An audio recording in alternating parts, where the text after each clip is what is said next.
Hello,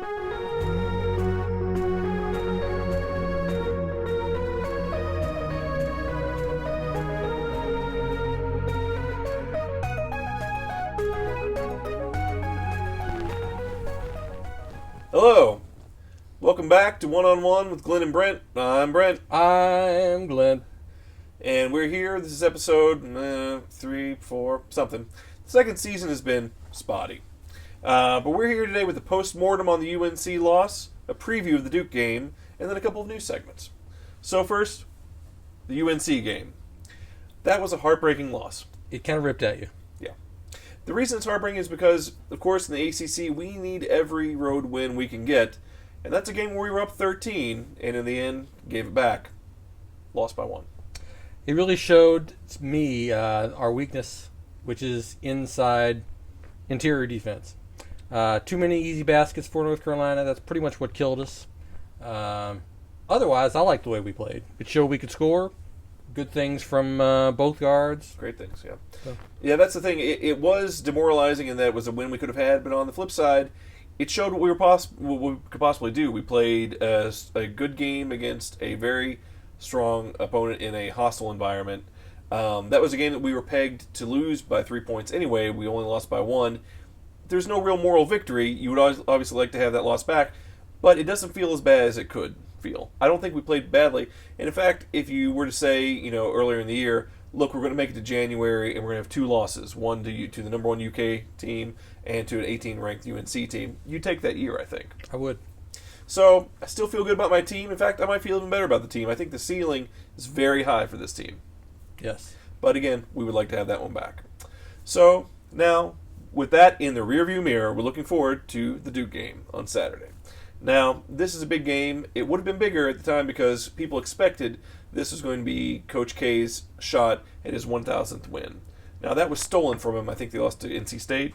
Yeah, that kind of ruined some things. So, this game doesn't have the weight and importance that it once did. But we're still looking at 2 teams that are tied for 5th place in the ACC standings right now. Both at, we're going to be 3-1 going into this, I guess, both teams? Yes. So, whatever happens, one of those teams is walking out having lost 2 of their last 3 and is going to drop down another line. So, obviously, it's still a very big, very important game. Here are my issues with that game. On the negative, I'm not sure we have much of an answer for Okafor and Justice Winslow. A lot of athleticism that I'm not sure we can handle. But thinking of when we played Duke in the past, we can handle those guards. They didn't do anything against us. All those guys are still there. The Suleiman, those guys. So playing at home, Throwback day, throwback jerseys, the Duncan Cardinal on our shorts. Yep. I just think we'll be energized, and we'll have that bitter taste of North Carolina in our mouths. And we will get that taste out and onto the floor in the form of great play. I agree. I feel like we're really going to come out for this one, and I'm going to go ahead and predict a win. It's going to be hard fought, but at the end of the day, although we can't seem to get over that hump with UNC for some reason, I feel like we have Duke's number a little bit. I can see that. So I'm going to go ahead and predict a win. Not a big one, and it's going to be a defensive battle for us. I'm going to predict that it's a 69-64 victory for U of L, and Wayne Blackshear will have 23 points. I think he'll have a breakout game. I'm going to predict that Glenn is exactly right. Now, moving on, we have a new segment we're going to introduce, and this is called Stump Glen. And we're going to rifle through the ESPN College Basketball Encyclopedia. I'm going to pick a page at random, and Glenn's going to tell us everything that he can about whatever we land on. Are you ready? I'm very much ready. I've been preparing my whole life for something like this, and now it's here. Glenn, tell us everything you can about Iowa State. The Iowa State Hawkeyes. Mm-hmm. That checks out. They are a good team. They could also be the Iowa State Cyclones. I was going to say that doesn't check out, actually. You said it checked out. They and are Cyclones. And as you said that, I thought, I don't think that's right. So I decided to check It's wrong. Okay, they're Cyclones. Okay. They are a team that is much better than you might expect. They crack the top 25 now and then. I believe they're in the top 25 right now. They are not coached by Fred Hoiberg, but he's up there in that area. They had someone make the NBA not too long ago. He had a blonde little whoosh in his hair. And there you have it. That's everything that Glenn knows about Iowa State. The book will also tell us this little bit. Wilt Chamberlain personally congratulated each Cyclones player for upsetting his number one Jayhawks in 1957. Fascinating, and good job, Glenn. Thank you. I'm glad I could experience that with you. And let's move on to the next segment, which could be the last segment depending on what goes on after it.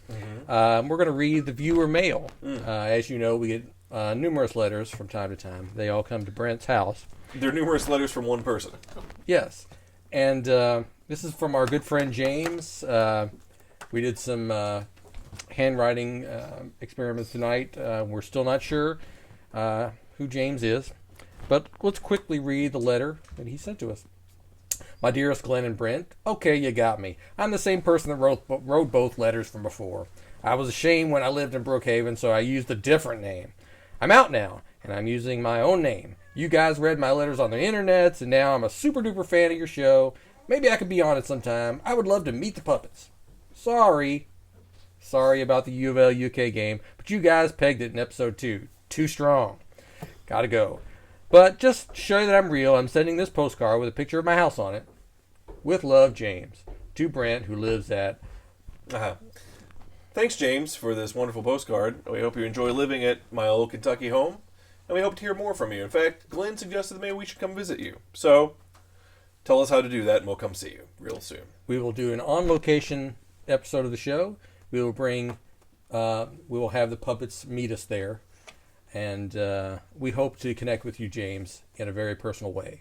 All right. There you have it. That's the end of this episode. Please be sure to check us out at our Twitter, which is... It's this, whatever that is. And this, make sure to go to this. And email us at... So, thank you for being with us each week. Check out YouTube channel 2 Men 1 Couch. And we'll see you all later. Bye.